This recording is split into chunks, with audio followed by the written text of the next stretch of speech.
25 anos com The Lubzan Rampa, por Sheila Rose. Continuação do segundo capítulo.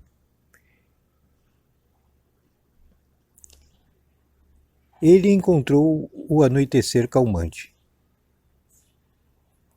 E estava amortecido o barulho eterno de alguma forma, e obscurecidas as centenas de rostos apressados, fazendo-os despersonalizados em um bem-vindo caminho.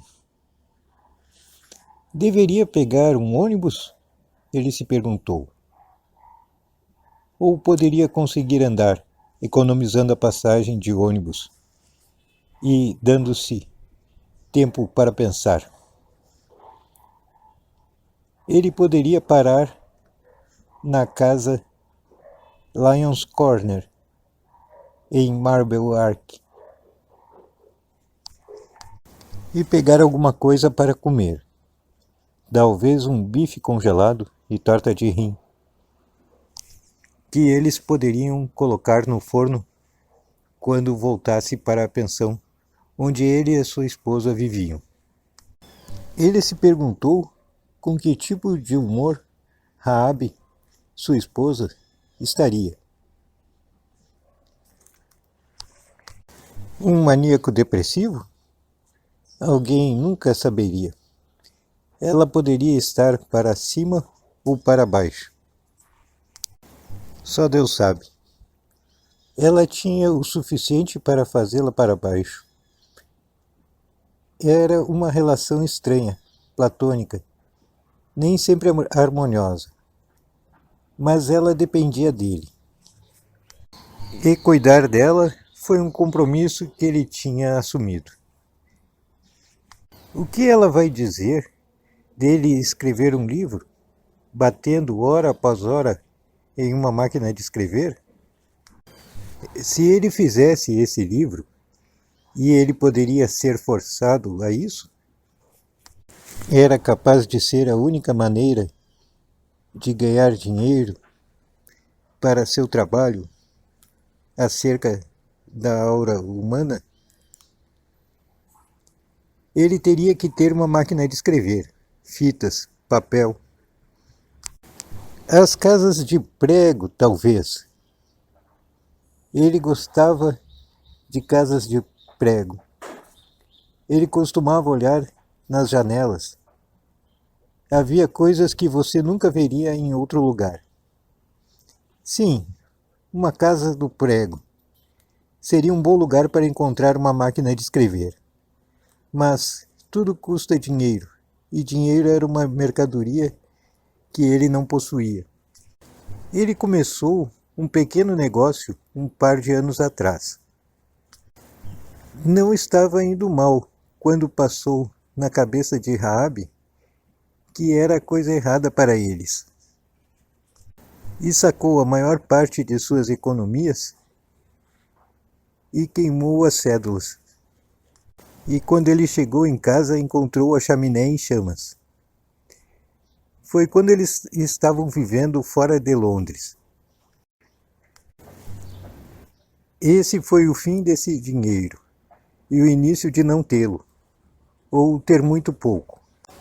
Bem, pelo menos ele podia datilografar, embora só tivesse o uso de um dedo e um polegar em cada mão, graças aos japoneses e suas torturas. Eles o tinham capturado quando ele estava voando em aviões de socorro médico durante a guerra com a China. E tinham certeza que ele poderia dar-lhes informações. Sua espinha tinha sido danificada também. Esse era outro problema que teria que enfrentar, sentado por longos períodos de tempo. Teria que ter a máquina de escrever em seu colo. Não tinha mesa e, além disso, não conseguia sentar em uma cadeira por longo tempo. Sentaria se no chão. Era mais firme do que a cama rangendo. Colocaria o travesseiro nas costas. Poderia obter a sinopse em questão de dias. Já, no entanto, ele podia sentir os avisos. Já sabia que poderia trazer fama e notoriedade, adulação e descrença. Ele não queria nenhum dos dois. Queria ser deixado sozinho para fazer o seu trabalho. Antes que ele tomasse uma decisão, teria que consultar com outras pessoas no astral. Era uma boa caminhada de volta para Queensway. E sua volta foi dolorosa, mas ele foi treinado para a dor. A fome era pior. Tinha a torta em um saco de papel.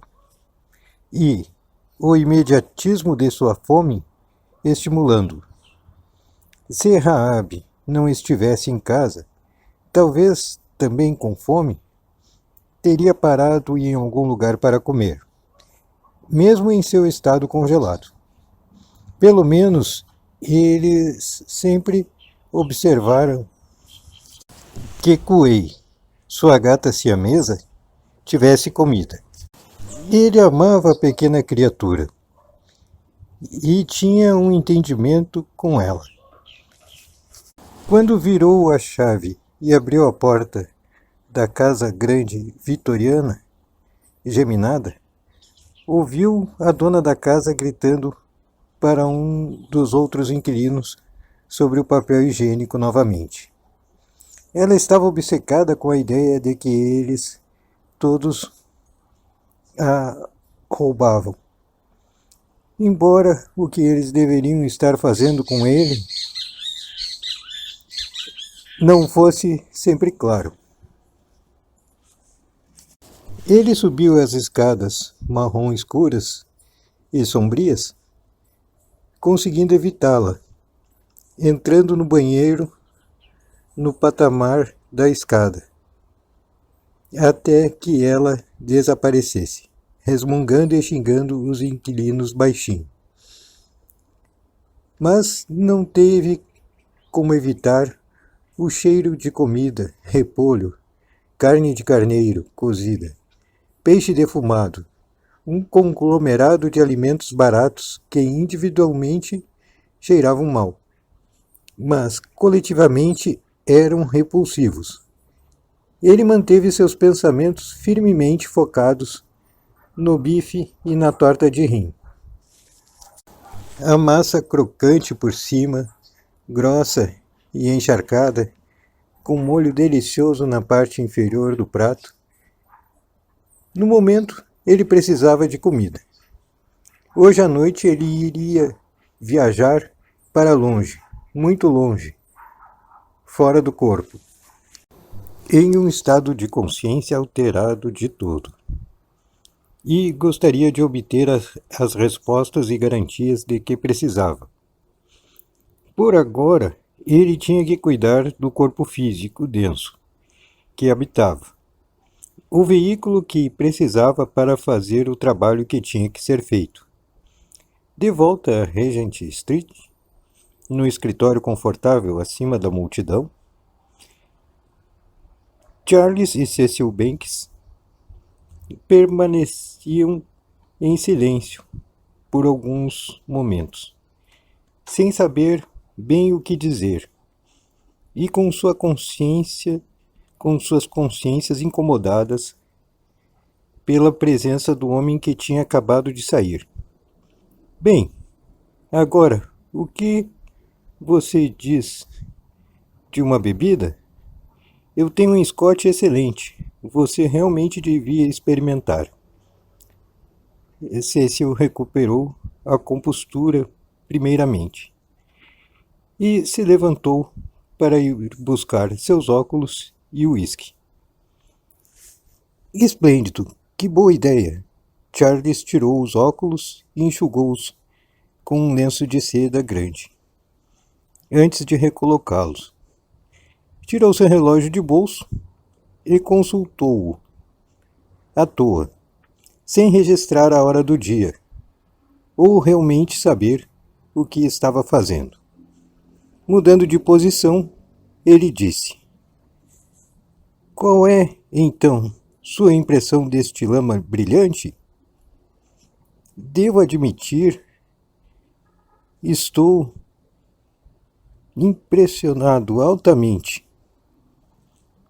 Existe algo sobre ele, na minha opinião, que altera totalmente a atmosfera. Sim, eu concordaria.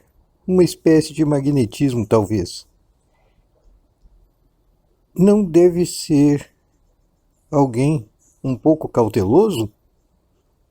Há um sentimento de lidar com o desconhecido. Cecil tomou um gole de seu uísque e começou a se sentir melhor. Estou extremamente interessado em ver se ele realmente pode escrever. Cuidado, Charles expostulou. Não seja ridículo. O homem é brilhante. Eu lhe digo, ele vai escrever um livro que vai surpreender a todos nós. Bem, não a mim, é claro, porque eu descobri, em certo sentido.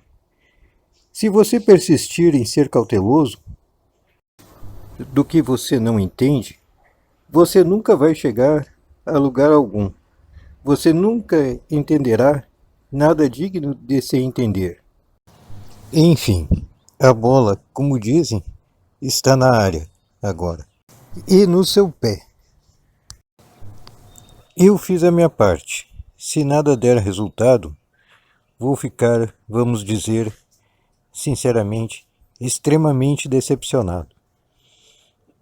Devemos apenas esperar e ver.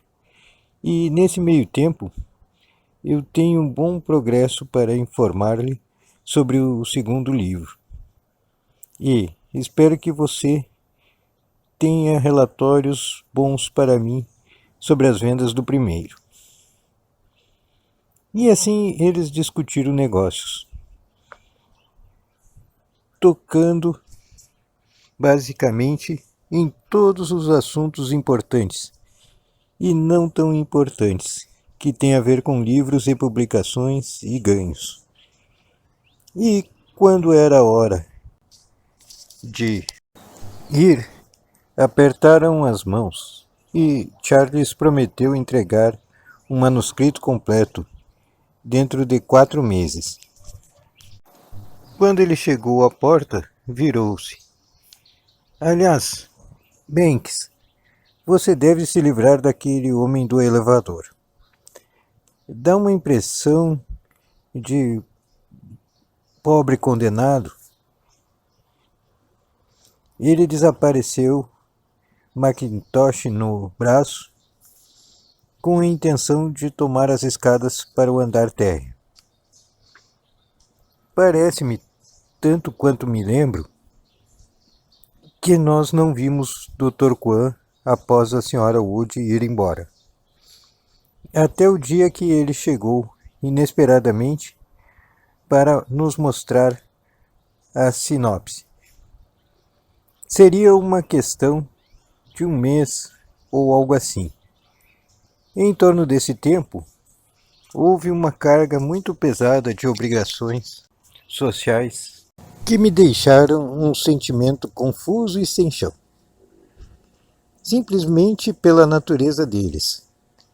Algo como andar na areia rapidamente, o tempo todo. Então eu fiquei muito feliz quando John, respondendo à batida dele na porta, trouxe-o para a sala de desenho uma noite após o jantar. Foi como um raio de sanidade. Que adorável ver você! Eu gritei puxando a cadeira do lado de estofado duro, que ele gostava. Nós estamos querendo muito saber sobre o seu encontro com Charles. E se esse tinha, se evaporado. Obrigado, disse ele, tomando a cadeira. Eu espero que não esteja perturbando vocês. Mas eu pensei que vocês gostariam de saber como as coisas correram. A reunião, certamente, não evaporou-se. Ele foi, como sempre, cortês e equilibrado. Ele nunca foi efusivo, nunca artificial em sua maneira. Lembro-me de perceber como magro e pálido ele parecia naquele tempo. Nos meses de verão a sua pele adquiriu um calor dourado, bonito. Mas no inverno ele estava pálido.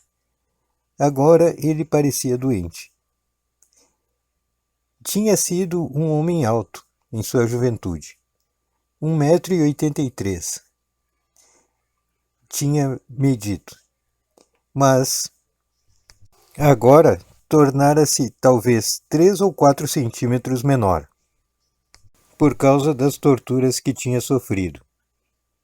Verificava-se poderosamente construído, no entanto, e ainda tinha imensa força em seus braços.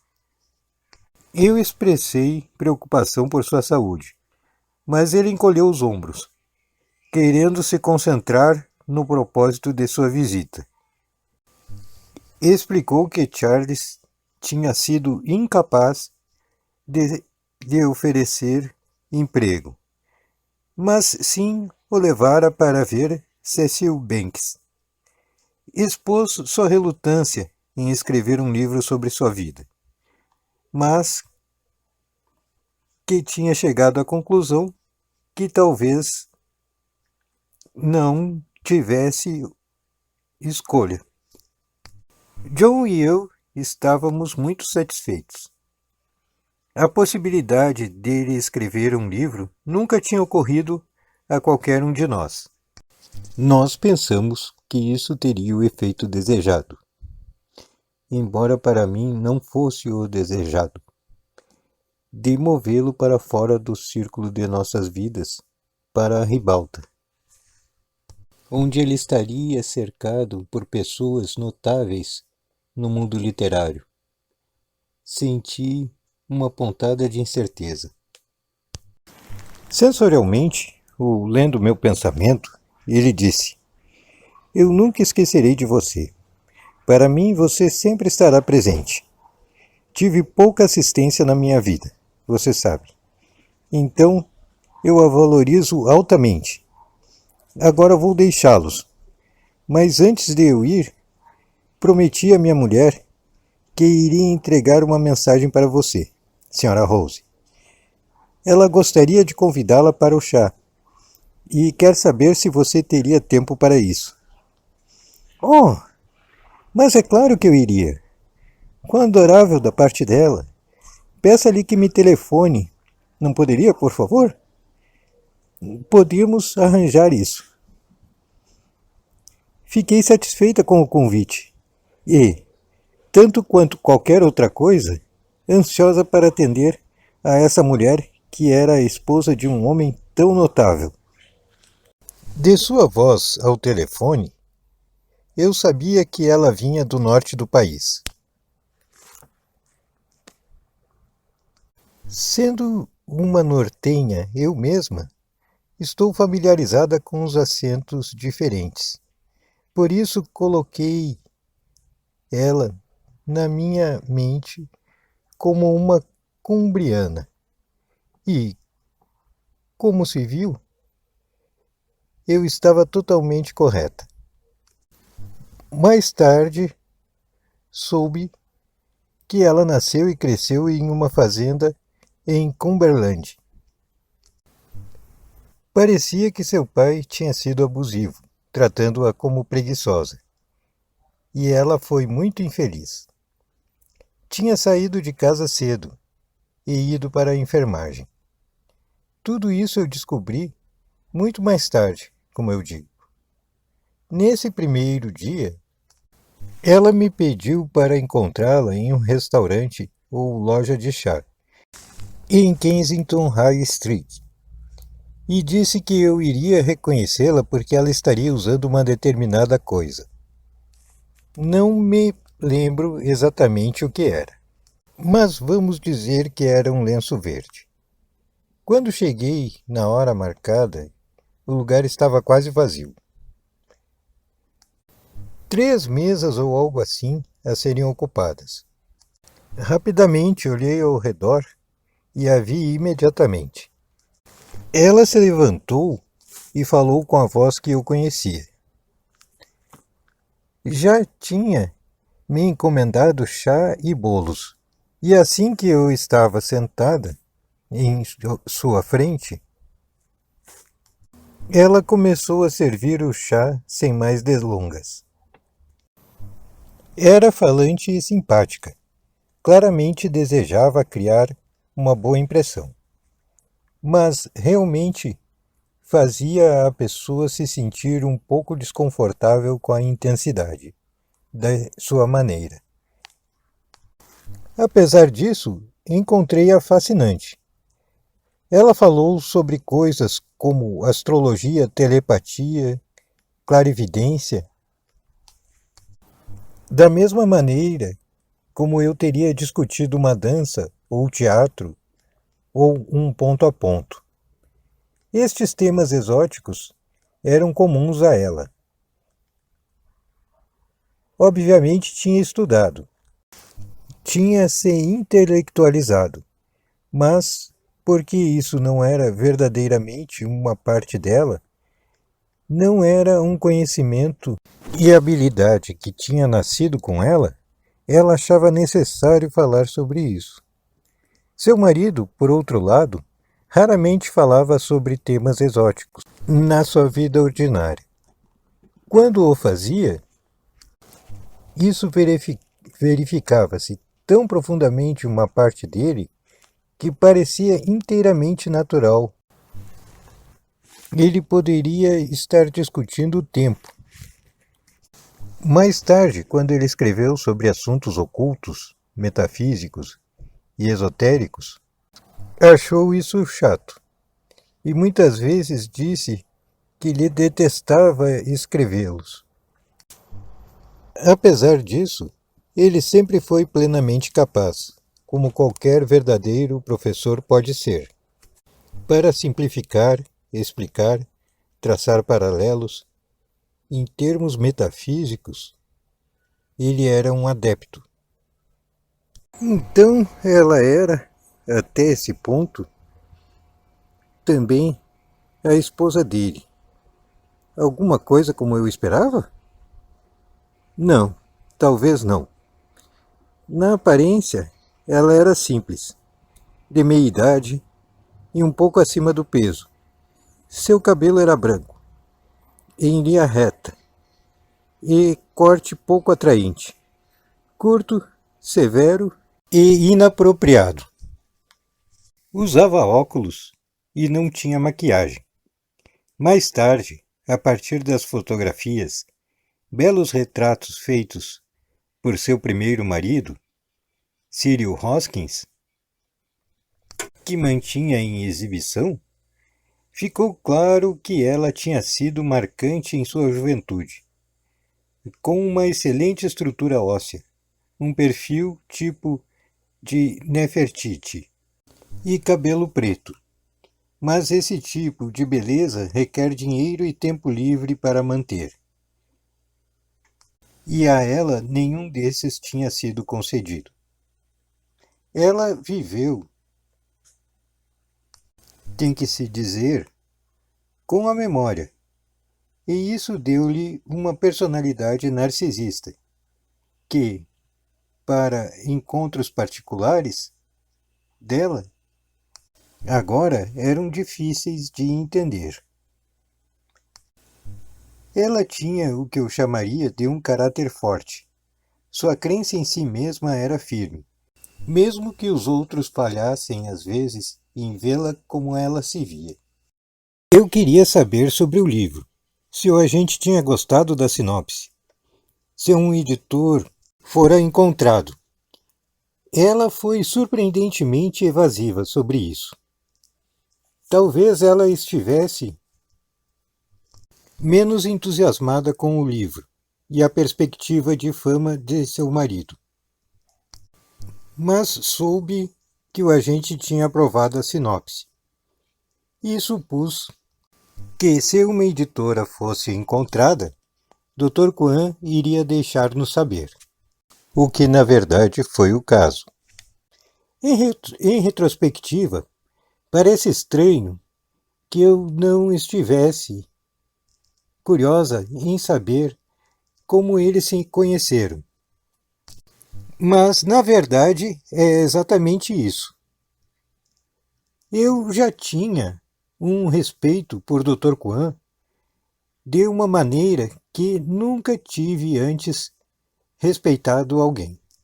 Ele estava em um nível diferente de todo mundo, que já tive a oportunidade de encontrar. E assim, embora eu fosse muito interessada nos mínimos detalhes concernentes a qualquer um que eu pudesse ter cruzado o caminho e gostado, no seu caso, nunca ocorreu-me bisbilhotar ou perguntar. Eu confiei nele totalmente. Estava preparada para aceitar sua esposa no mesmo nível, mas é claro que ela em nada se igualou. Seria injusto esperar que ela o fizesse. E, à medida que minha história se desenrola, você vai ver o porquê. A parte triste, creio, é que era difícil para ela não ocupar o centro das atenções. O centro das atenções que ele teria dado qualquer coisa para evitar. Cecil Banks era da velha escola. Tinha ideias definidas sobre certas coisas e não via nenhuma razão para mudar. Sempre administrou muito bem a maneira como ele era. Escritores e editores eram o seu pão com manteiga. E sabia de que lado o seu pão ia com a manteiga. Eles eram de diferentes tipos, muitas vezes difíceis de lidar, mas tinha-os classificado em sua mente e sabia muito bem quem colocar com quem e como eles reagiriam. Era como corrida de cavalos. Ele sabia onde colocar suas apostas. Quando o Dr. Kwan chegou em seu escritório, no entanto, apenas 10 ou 15 dias após a sua primeira reunião, e ainda por cima, com o que parecia ser uma sinopse razoavelmente completa pelo tamanho dela, ele foi pego de surpresa. A sinopse não era algo que você acabaria de fazer em questão de dias assim. Não se era boa. Talvez não sucedesse boa. Talvez Charles estivesse latindo na árvore errada e ele tivesse se levado pela euforia.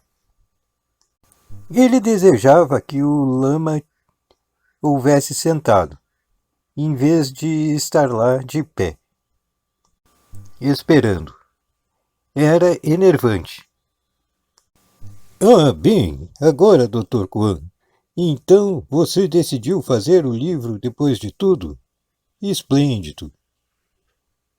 Esplêndida notícia. Realmente esplêndida. Não deseja sentar-se? Esfregando as mãos, ele estava sendo o mais afável possível, em um esforço para dissimular o seu espanto. O lama permaneceu em pé. Mas bem, você se dá conta que, é claro, eu não possa ter a chance de vê-la por 1 ou 2 semanas. Pressões, você sabe. As pressões. Tenha certeza, porém, vou lidar com isso e entrar em contato com você. Agora, temos o seu número de telefone? Eu não tenho telefone, mas ao ponto. Não tenho comida na mesa. Eu também tenho as pressões. A voz do lama era baixa, mas suas palavras cortavam como aço. Seus olhos estavam duros. Não havia dúvida de que ele queria dizer o que ele estava dizendo. Voltarei em uma semana, Sr. Banks. Se você ainda não tiver tempo ou inclinação para chegar a uma decisão nesse tempo, vou pedir que o meu trabalho seja devolvido para mim. Boa tarde. Ele fez o seu cumprimento habitual, ligeiro, antes de se virar para a porta e fechá-la em silêncio quando saiu. Cecil estava tão assustado que nem mesmo chamou para a Sra. Bartle mostrar a saída ao lama. Por um momento ele ficou lá. Então estendeu a mão para um charuto. Que diabo! Ele nunca tinha tido um cliente como este. Foi tentado a dar a sinopse a Miss Bartle e dizer-lhe para entregar ao lama quando ele voltasse, na próxima semana, e que seria o fim dele. Mas sua natureza melhor fê-lo hesitar. O homem parecia doente. Talvez ele estivesse morrendo de fome. Ficaria ruim se caísse morto. Tirou as páginas do envelope grande de manilha e começou a ler.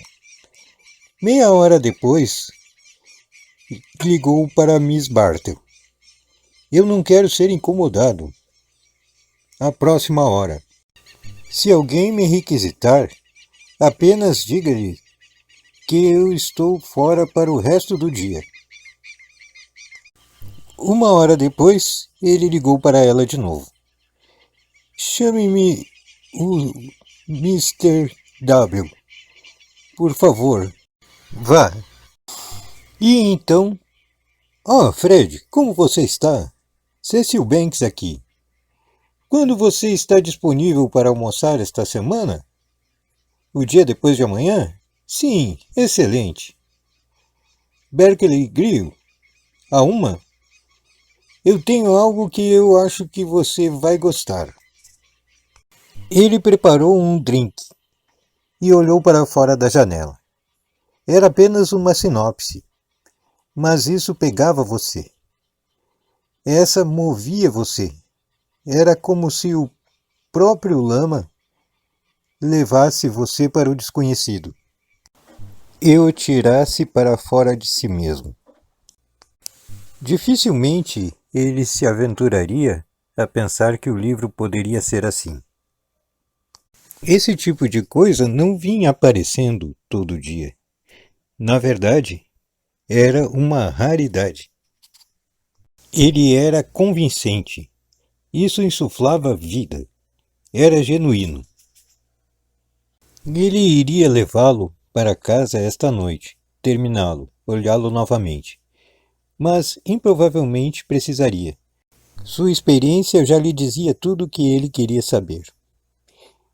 Fred W. era um dos melhores do mundo editorial. Ele tratava só com o melhor. Sua empresa tinha uma boa reputação. Tinha por anos. E ele não era tolo também. Se ele pegasse isso, e Cecil sentia-se quase certo de que ele o faria, bem, eles teriam um best-seller. E ele se agarrou a isso. Quando chegou o momento, algumas semanas mais tarde, Dr. Coan retornou para dar-nos a notícia. Conheceu a editora e eles tinham assinado um contrato. Havia sido acordado que eles iriam pagar-lhe um adiantamento sobre royalties. E qual é o título? Eu queria saber, tão animada que mal podia conter a minha alegria. Agora eles poderiam comer melhor, poderiam ir para um lugar mais confortável. Eu não considerava, ou tinha ideia, do trabalho que ele estava tendo para produzi-lo. O título será A Terceira Visão. Vou escrever sob um nome diferente. Terça-feira, Lobizan Rampa. T. Lobizan Rampa. Na verdade, provavelmente vou mudar meu nome para Rampa, legalmente. É mais fácil dessa maneira, eu acho. Portanto, agora devemos chamá-lo de Dr. Rampa? Suponho, disse John, com uma voz bastante menosprezante. Não, não de tudo. Meus amigos me chamam Chen. Ele respondeu simplesmente. Chen, que nome lindo! E como bem lhe convier. Teremos a honra de chamá-lo por esse nome. Disse-lhe calorosamente, na esperança de mitigar qualquer insulto que lhe pudesse ter sido lhe inferido por parte do meu marido. E o nome lhe convinha. Ele ficou pouco tempo naquela noite, e, quando estava deixando-nos, se virou e disse: A editora quer que eu leve um capítulo de cada vez dentro de um certo tempo. Com um sorriso irônico continuou: Eu sou um estrangeiro, afinal. Nem sempre se pode confiar, né? Enfim, quando eu for fazendo os capítulos, gostaria que vocês dessem uma olhada. Se isso não fosse trabalho também. Oh, mas nós simplesmente adoraríamos fazer isso. Não é mesmo, John? Ficaríamos muito satisfeitos e honrados, eu disse a ele. John assentiu com a cabeça. É claro que ficaríamos satisfeitos, mas Sheila tem mais tempo do que eu, naturalmente. De qualquer forma, é uma excelente notícia. Tenho certeza que você vai escrever um livro de primeira classe. Nós não fomos diretamente responsáveis pelo nascimento deste livro, na realidade. Charles ocupou essa posição. Mas é um fato indiscutível que sem nós não teria acontecido.